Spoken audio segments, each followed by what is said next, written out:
Hola, gracias por abrir este enlace y espero que este mensaje sea de mucha bendición para tu Quiero vida. compartirlo, ¿verdad? Visión con reforma es la fórmula. Amén. Visión con reforma es la fórmula. Muchas veces, ¿verdad? Cuando se acerca, por ejemplo, una elección para un nuevo presidente, una elección, ¿verdad? Para un nuevo alcalde, siempre los políticos, ¿verdad? Tratan de dar a conocer a la gente cuál es la visión que ellos tienen, hacia dónde quieren llevar, hacia dónde quieren dirigir el país o la ciudad, ¿verdad? Entonces, las personas tienen la oportunidad de ver, de analizar y votar por el que realmente quieren, ¿verdad? Y apoyan para ir en pos de esa dirección. Lo cierto es de que cuando nosotros tenemos bien clara la visión de parte de Dios para nuestras vidas, tenemos una visión clara de parte de Dios, qué es lo que Dios quiere, qué es lo que Dios tiene para nosotros. Lo que nos toca hacer son reformas, hacer cambios, ¿verdad? Que muchas veces van a ser cambios drásticos para poder alcanzar esa visión y para poder cumplir con ese propósito. Vamos a leer un ejemplo que está en el libro de Segunda Crónicas, capítulo 29. Segunda Crónicas, capítulo 29.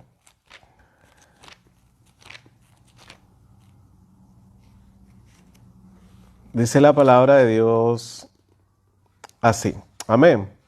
Comenzó a reinar Ezequías siendo de 25 años y reinó 29 años en Jerusalén, y el nombre de su madre fue Abías, hija de Zacarías, e hizo lo recto ante los ojos de Jehová, conforme a todas las cosas que había hecho David su padre. En el primer año de su reinado, en el mes primero, abrió las puertas de la casa de Jehová y las reparó. E hizo venir a los sacerdotes y levitas y los reunió en la plaza oriental y les dijo: Oídme, levitas, santificaos ahora y santificad la casa de Jehová, el Dios de vuestros padres, y sacad del santuario la inmundicia. Porque nuestros padres se han rebelado y han hecho lo malo ante los ojos de Jehová nuestro Dios, porque le dejaron y apartaron sus rostros del tabernáculo de Jehová y le volvieron las espaldas. Y aún cerraron las puertas del pórtico y apagaron las lámparas, no quemaron incienso ni sacrificaron holocausto en el santuario al Dios de Israel. Por tanto, la ira de Jehová ha venido sobre Judá y Jerusalén y los ha entregado a turbación, a execración y a escarnio, como veis vosotros con vuestros ojos. Y he aquí, nuestros padres han caído a espada, y nuestros hijos, nuestras hijas y nuestras mujeres fueron llevados cautivos por esto. Ahora pues yo he determinado hacer pacto con Jehová, el Dios de Israel, para que aparte de nosotros el ardor de su ira. Wow, cuando uno lee, ¿verdad?, la historia del pueblo de Israel, es después del rey David, ¿verdad? Vino Salomón, fueron momentos en que el pueblo de Israel estaba en su apogeo, si se puede decir así, ¿verdad? Tenían muchas cosas, ¿verdad? Dios los había engrandecido en gran manera. Pero luego de Salomón, ¿verdad? Quien vino fue su hijo y el reino se comenzó a dividir. Y rey, tras otro rey, ¿verdad? Hacían lo malo ante los ojos de Jehová, lo malo ante los ojos de Jehová. Y Dios, ¿verdad?, mandaba sus profetas, mandaba personas que le hablen, ¿verdad?, pero no escuchaban, no entendían. Y castigo tras castigo, ¿verdad?, lo que describe aquí el rey Ezequías. Pero Ezequías, después de tantos reinados muy, pero muy malos, que se rebelaron contra Dios, Ezequías sí pudo ver, ¿verdad? Yo creo que no solamente vio la situación real, ¿verdad?, sino vio lo que se iba a venir si es que ellos no volcaban o volvían, perdón, su rostro a Dios. Yo creo que Ezequías, ¿verdad?, dijo: no, si realmente no buscamos a Dios, esto se va a poner peor, esto va a ir de la peor manera y no quiero esto, ¿verdad? Ezequías tenía una visión correcta de qué era lo que Dios tenía y de qué era lo que Dios quería, ¿verdad?, para el pueblo de Israel. Amén. La visión de Dios era que su pueblo Israel fuera luz para las naciones. Amén. La visión de Dios era que su pueblo Israel fuera luz para las naciones. Cuando tú entiendes la visión de Dios para tu vida, debes de hacer esas reformas. Amén. Dentro de tanto pueblo pagano, ¿verdad? Una de las cosas que Dios le dijo al pueblo de Israel cuando los sacó de la esclavitud de Egipto, ¿verdad?, es que vaya y destruya, ¿verdad?, a todos esos pueblos, ¿verdad?, que no hagan alianzas con esos pueblos, porque eran pueblos paganos, eran pueblos, ¿verdad?, que volcaban su rostro hacia Dios, eran pueblos que eran rebeldes contra Dios. Pero sin embargo, el pueblo de Israel no lo hizo del todo. Hoy, ¿verdad?, si tú realmente quieres cumplir con la visión de Dios, ¿verdad?, para tu vida, tienes que hacer las siguientes reformas. ¿Y cuál es la primera reforma? La primera reforma, quiero compartirte, ¿verdad?, es limpia tu interior. Limpia tu interior. ¿Qué fue lo que hizo el rey Ezequías, segunda Crónicas 29, ¿verdad? Entonces, ¿qué fue lo que hizo el rey Ezequías en el verso 3 al 5? En el primer año de su reinado, en el mes primero, dice, abrió las puertas de la casa de Jehová y las reparó. Hizo venir a los sacerdotes, levitas, los reunió ahí y les dijo, levitas, santificaos ahora y santificad la casa de Jehová, el Dios de vuestros padres, y sacad del santuario la inmundicia. Sacad del santuario la inmundicia. Una de las cosas que me llama la atención acá, ¿verdad? El rey Ezequías, el pueblo estaba completamente, ¿verdad? El templo de Dios, ¿verdad?, estaba completamente olvidado. El templo de Dios estaba completamente deshecho, si se puede decir así, ¿verdad? Entonces el rey Ezequías mandó a los sacerdotes y mandó a los levitas a sacar toda esa inmundicia que había en el templo, a santificarlo a Jehová, ya que en otros reinos esos utensilios, ¿verdad?, habían sido profanados, los habían tomado, ¿verdad?, y los habían llevado, ¿verdad?, a Babilonia, los habían llevado a profanado completamente. Pero ¿qué dice el verso 6 al 9?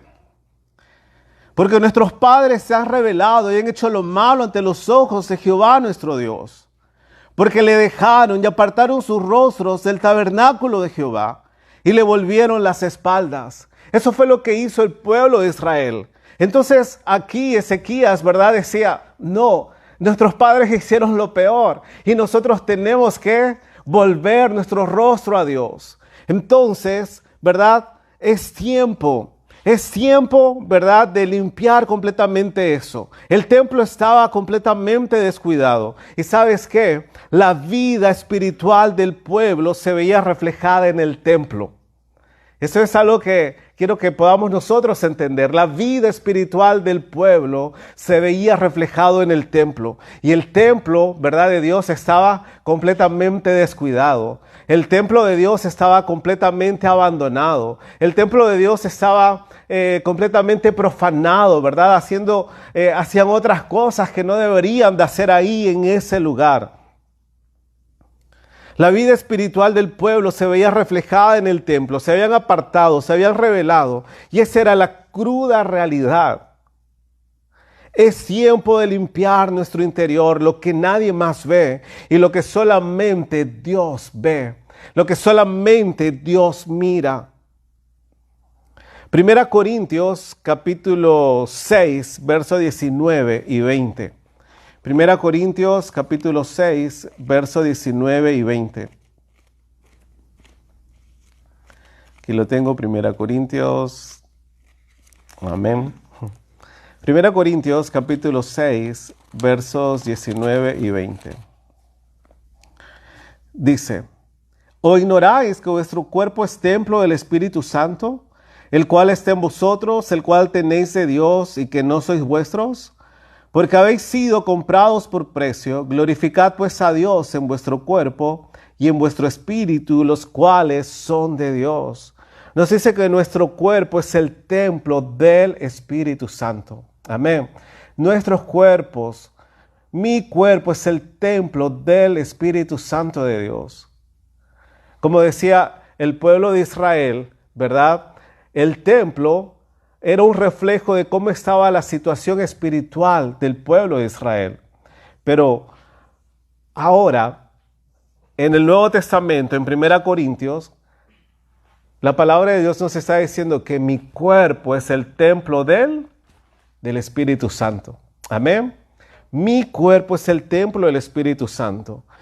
Y ahí tenemos que nosotros ponernos a pensar, ¿cómo está mi cuerpo? ¿Cómo está mi mente? ¿Cómo están mis pensamientos? ¿Cómo está mi corazón, verdad? ¿Cómo estoy yo en mi interior? Porque mi cuerpo va a reflejar mi situación espiritual. Mi situación espiritual. Cuando uno ve, ¿verdad? Gente que está en la calle, ¿verdad? Uno puede percibir cómo está esa gente viviendo. Cuando uno ve a alguien tirado, ¿verdad? En la acera, con muchos tragos y el alcohol, ¿verdad? Uno puede percibir que espiritualmente están completamente alejados de Dios. Están completamente rebeldes, ¿verdad? A la voz de Dios. Y hoy, ¿verdad? Yo quiero que nosotros podamos tener en cuenta esto. 1 Corintios capítulo 3, vamos a leer el verso 16. 1 Corintios 3, 16 nos dice: ¿no sabéis que sois templo de Dios y que el Espíritu de Dios mora en vosotros? Somos el templo de Dios. Y nuestro cuerpo, la pregunta es, ¿está reflejando nuestra vida espiritual? ¿Nuestro cuerpo está reflejando espiritualmente lo que nosotros somos delante de Dios? Cuando uno está bien, en conexión, en comunión con Dios, se va a ver reflejado a través de nuestro cuerpo. Me gusta mucho, ¿verdad?, poder leer un libro que sacó el pastor Rick Warren, que dice El plan de Daniel.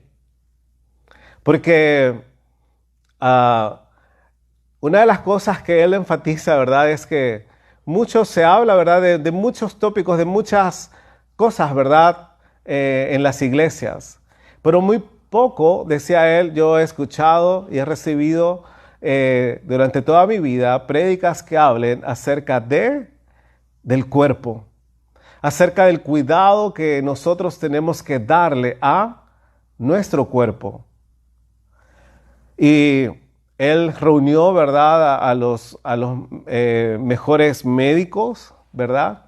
Y escribieron y desarrollaron este libro, ¿verdad?, que es muy bueno y se los recomiendo. Pero una vez más, ¿verdad?, el Señor en su palabra nos dice: ¿no sabéis que sois templo de Dios y que el Espíritu de Dios mora en vosotros? Somos templo de Dios.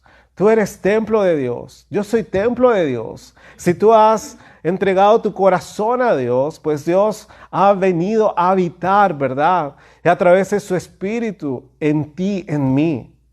Nuestro cuerpo refleja, ¿verdad?, cómo está nuestro estado espiritual. Cuando limpiaron, ¿verdad?, y santificaron el templo, ¿qué fue lo que pasó? Leamos nuevamente, vamos a 2 Crónicas 29. 2 Crónicas 29 y vamos a leer el verso 28 al 31. ¿Verdad? Dice así: y toda la multitud adoraba, y los cantores cantaban, y los trompeteros sonaban las trompetas. Todo esto duró hasta consumirse el holocausto. Y cuando acabaron de ofrecer, se inclinó el rey y todos los que con él estaban y adoraron. Entonces el rey Ezequías y los príncipes dijeron a los levitas que alabasen a Jehová con las palabras de David y de Asaf vidente, y ellos alabaron con gran alegría y se inclinaron y adoraron. El 31 dice, respondiendo Ezequías dijo, vosotros os habéis consagrado ahora a Jehová, acercaos pues y presentad sacrificios y alabanzas en la casa de Jehová, y la multitud presentó sacrificios y alabanzas, y todos los generosos de corazón trajeron holocaustos. Cuando el templo fue restaurado, el templo fue limpiado, el templo fue nuevamente consagrado y santificado a Jehová, ¿qué fue lo que hubo? Hubo gran gozo, hubo gran regocijo, hubo gran alegría. Amén. Hubo gran alegría en el pueblo de Israel. Y ellos comenzaron a alabar. Ellos comenzaron a alabar y alabar el nombre de Jehová, el nombre de Dios. Cuando vieron limpiado y santificado el templo, todo el pueblo se regocijó. Empezaron a alabar y adorar a Dios. Y el corazón comenzó a cambiar. Y una de las cosas que notamos ahí es que ellos comenzaron a ser más generosos porque sí querían ofrendar a Dios. Sí querían ofrendar a Dios. Sí querían dar ofrendas y traer más ofrendas a Dios en gratitud. Amén.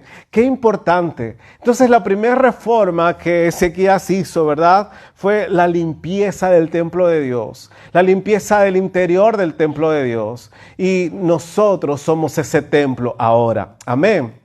Tú eres ese templo. Yo soy ese templo. La segunda reforma. Amén. La segunda reforma que tiene que haber, si realmente nosotros queremos alcanzar la visión que Dios tiene y que Dios ha puesto en nuestras vidas. No solamente tenemos que limpiar el interior, sino también tenemos que limpiar el exterior. Amén. Vayamos a 2 Crónicas 30, el verso 2 y 3. 2 Crónicas 30, el verso 2 y 3. Y el rey había tomado consejo con sus príncipes y con toda la congregación en Jerusalén para celebrar la Pascua en el mes segundo, porque entonces no la podían celebrar por cuanto no había suficientes sacerdotes santificados, ni el pueblo se había reunido en Jerusalén. Amén. Vamos a leer hasta ahí, ¿verdad? Entonces no podían celebrar la Pascua. ¿Por qué? Porque no había suficientes sacerdotes santificados. Y la última vez, leyendo, ¿verdad?, ahí la historia que hicieron la Pascua fue en el tiempo de Salomón, y hasta el reinado de Ezequías pasaron 12 reyes, 12 reinados. Demasiado tiempo que el pueblo había abandonado esa práctica de dar holocaustos y ofrendas a Dios. En Éxodo capítulo 12, Dios instituye la Pascua para santificar a sus hijos y protegerlos de la muerte. Recuerdan, ¿verdad? ¿Qué fue lo que hizo Moisés, ¿verdad? Instituyó, ¿verdad?, de parte de Dios la Pascua. Tenían que sacrificar un cordero y la sangre tenían que ponerlo en el dintel, en las puertas, en las ventanas, ¿verdad? ¿Para qué? Para poder ser resguardados y la muerte no pueda tocar sus vidas. Dios instituye la Pascua, ¿verdad?, para santificar a sus hijos, para protegerlos de la muerte. ¿Qué dice San Juan, capítulo 1, verso 9?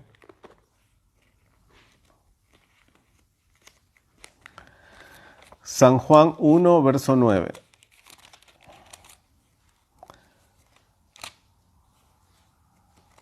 Aquí está, dice: aquella luz verdadera que alumbra a todo hombre venía a este mundo. Y el verso 29, San Juan 1, 29. El siguiente día vio Juan a Jesús que venía a él y dijo: he aquí el Cordero de Dios que quita el pecado del mundo. Jesús es nuestro Cordero Pascual. Para el pueblo de Israel, cuando estaba en Egipto, ¿verdad?, ellos tenían que sacrificar un cordero y tomar su sangre, ¿verdad?, y ponerlo en el dintel, en las puertas, en las ventanas. Pero aquí San Juan 1:29 ¿verdad? Declara que Jesús es nuestro Cordero, el Cordero de Dios, nuestro Cordero Pascual, para limpiar el pecado de toda la humanidad. Estamos llamados a limpiar todo lo que está a nuestro alrededor. ¿Qué fue lo que hizo el pueblo de Israel, verdad? Lo ponía en las casas, en las puertas, en las ventanas, ¿verdad? Nosotros también estamos llamados a eso. Amén. A poder limpiar lo que está a nuestro alrededor, nuestra familia, nuestros amigos, nuestro vecindario. Estamos llamados nosotros a poder compartir, ¿verdad?, el mensaje de Dios, que el único que puede quitar el pecado es nuestro Señor Jesucristo.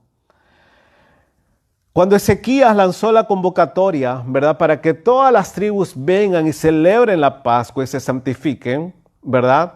¿Qué pasó según Segunda Crónicas? Vamos al capítulo 30 nuevamente. Segunda Crónicas 30, el verso 6. Segunda Crónicas 30, el verso 6. Fueron pues correos con cartas de mano del rey y de sus príncipes por todo Israel y Judá, como el rey lo había mandado, y decían: hijos de Israel, volveos a Jehová, el Dios de Abraham, de Isaac y de Israel, y él se volverá al remanente que ha quedado de la mano de los reyes de Asiria. El rey Ezequías envió cartas a todos, ¿verdad? A todos los de las tribus. Pero, ¿qué pasó en el verso 10? Pasaron pues los correos de ciudad en ciudad por la tierra de Efraín, Manasés hasta Zabulón, mas se reían y burlaban de ellos. Mas se reían y burlaban de ellos. Qué tremendo, ¿verdad? El rey Ezequías quería no solamente limpiar el templo, sino también a todo el pueblo, todas las tribus de Israel. Les mandó las cartas para que ellos pudieran venir. ¿Y qué fue lo que pasó? Se reían, ¿verdad? Se reían. Quiero decirte, ¿verdad? Cuando tú intentas hacer cambios, cuando tú intentas hacer reformas, ¿verdad? Quizás tu familia se va a reír, tus amigos se van a reír, tus vecinos quizás también se van a reír, ¿verdad? Ezequías quería que todo el pueblo se santificara, y cuando tú comienzas con ese tipo de reformas, queriendo limpiar el pecado, ¿verdad?, a través de la sangre de Cristo, vas a recibir burlas, vas a recibir insultos, ¿verdad? No le va a agradar a la gente, siendo que ellos también eran de las tribus del pueblo de Israel, del pueblo de Dios. Pero ¿cuál fue el resultado de esa limpieza externa? Segunda Crónicas 31. Vamos a Segunda Crónicas 31, el verso 10. Y el sumo sacerdote Azarías de la casa de Sadoc le contestó: desde que comenzaron a traer las ofrendas a la casa de Jehová, hemos comido y nos hemos saciado, y nos ha sobrado mucho, porque Jehová ha bendecido a su pueblo y ha quedado esta abundancia de provisiones. El resultado de esta limpieza externa fue provisión, fue prosperidad en abundancia. Bendición, prosperidad en abundancia. Qué tremendo, ¿verdad? Qué cosa más tremenda. Cuando tú te decides hacer estas reformas, hacer esta limpieza, no solamente en tu interior, sino en lo que está en tu exterior, ¿verdad? En lo que está alrededor de ti. Hay respuesta. Y para el pueblo de Israel fue provisión, prosperidad en abundancia, y no les faltaba nada. Qué cosa más tremenda. Ahora yo quiero preguntarte, ¿qué es tu visión? ¿Tienes la visión bien clara de lo que Dios tiene para ti? ¿Tienes la visión bien clara de lo que Dios tiene para tu vida? ¿Tienes la visión y el propósito bien claros de qué es lo que Dios quiere hacer contigo? Y la pregunta es también, ¿qué reformas estás haciendo para ello? ¿Qué reformas estás haciendo? Cuando nos tocó venir, ¿verdad?, a este lado del mundo, aquí en este país, muchos cambios, muchas reformas. Para cumplir el plan, para cumplir la visión, para cumplir el propósito de Dios, se necesitan muchos cambios, se necesitan muchas reformas. Pero la pregunta es, ¿lo estás haciendo? La visión con reformas es la fórmula para alcanzar a cumplir el propósito de Dios. Pero si tú tienes una visión, pero no haces esas reformas, ¿verdad? Es como que una persona diga, quiero bajar de peso, ¿verdad? Y quiero verme como cuando tenía tantos años. Esa es la visión. Pero si no hace reformas en cuanto a la alimentación, si no hace reformas en cuanto a sus hábitos, si no hace reformas en cuanto a su manera de pensar, va a continuar de esa misma manera. La pregunta es, una vez más, ¿qué es tu visión? ¿Qué es tu visión para ti? ¿Qué es tu visión para tu entorno? ¿Qué reformas estás haciendo, verdad? Para alcanzar esa visión y cumplir con el propósito de Dios para tu vida. La limpieza interna. Ezequías hizo una limpieza interna, santificó a los sacerdotes, a los levitas, al templo mismo, ¿verdad? Y el resultado fue un corazón generoso. Se empezaron a gozar y alegrar con Dios. Hizo una limpieza externa, ¿verdad? Invitó a todas las tribus a que también ofrecieran holocaustos, se consagren, se santifiquen a Dios. Y el resultado fue provisión en abundancia. Provisión en abundancia. ¿Cómo está tu vida? ¿Cómo está tu interior? Aquello que nadie ve. Aquello que solamente Dios ve, aquello que solamente Dios conoce, aquello que solamente Dios puede, ¿verdad?, observar y mirar en tu vida. ¿Cómo está? ¿Estás limpiando el pecado también que hay en tu entorno a través de la sangre de Cristo? ¿Verdad? Tus hijos, tu familia, tus amigos, ahí en el lugar donde trabajas, en el lugar donde estás, porque si Dios te ha puesto ahí, es porque Él tiene un plan, un propósito, ¿verdad?, para esas personas que están a tu alrededor. Si tú no les hablas, ¿verdad?, quizás nadie más le va a hablar. Yo creo que es un momento y un tiempo hoy de poder decirle, Señor, aquí está mi vida, quiero hacer reformas. Quiero cumplir con tu visión. Quiero cumplir con tu propósito. Y si aún no sabes y si aún no conoces cuál es la visión y el propósito de Dios, hoy es tiempo de que le digas, Señor, ayúdame. Quiero tener una visión. Hermanos, amigos y familiares, gracias por tu apoyo. Y quiero animarte a que te puedas unir a nuestro ministerio. Con tu apoyo, con tu ofrenda y con tus oraciones, haces posible de que podamos extender el reino de Dios aquí en el sur de los Estados Unidos. Juntos podemos hacer grandes cosas para el reino de Dios.